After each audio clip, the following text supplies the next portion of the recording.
বন্ধুরা, তা আজকে চলে গেছিলাম আমার বাপের বাড়ির ওখানে একটা মেলা হয়, সেটা হচ্ছে ধর্মরাজ ঠাকুরের উপলক্ষে এই মেলাটা হয় অগ্রহায়ণ মাসের শেষ শনিবারটায়। সেই মেলাতে চলে গেছিলাম।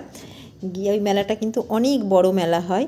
আর এই ধর্মরাজের মন্দিরটা আমি দেখাচ্ছি। অগ্রহায়ণ মাসের যেটা শেষ শনিবার হবে সেই শনিবারেই মেলাটা বসে। এটা মন্দির আর মেলাটাও তোমাদেরকে দেখ। যদিও সব ভিডিওটা করতে পারিনি, অনেক দোকান, প্রচুর দোকান যাকে বলে এই মেলাটাই বসে।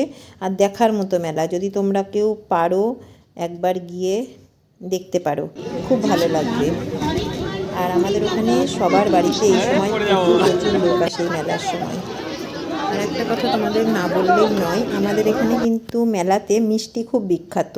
মানে এক একটা মিষ্টি 200 টাকা, 150 টাকা, 250 টাকা, অনেক রকমের মিষ্টি পাওয়া যায়। প্লাস গজাগুলোও কেজি হিসেবে বিক্রি হয়, দেখার মতো আর খুব টেস্ট। তা তোমাদের আমি সেগুলোও দেখাবো।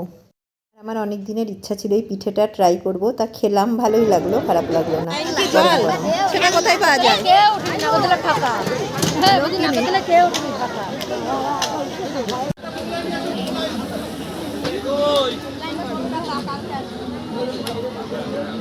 দেখ কি সুন্দর পাওয়া।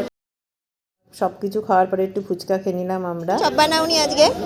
আর এই যে চপের দোকান কে দেখবে না, এগুলো 150 করে আর এগুলো 100। দেখো ভেঙে যায় না, তাহলে মাধুর্যটাই নষ্ট হয়ে যাবে।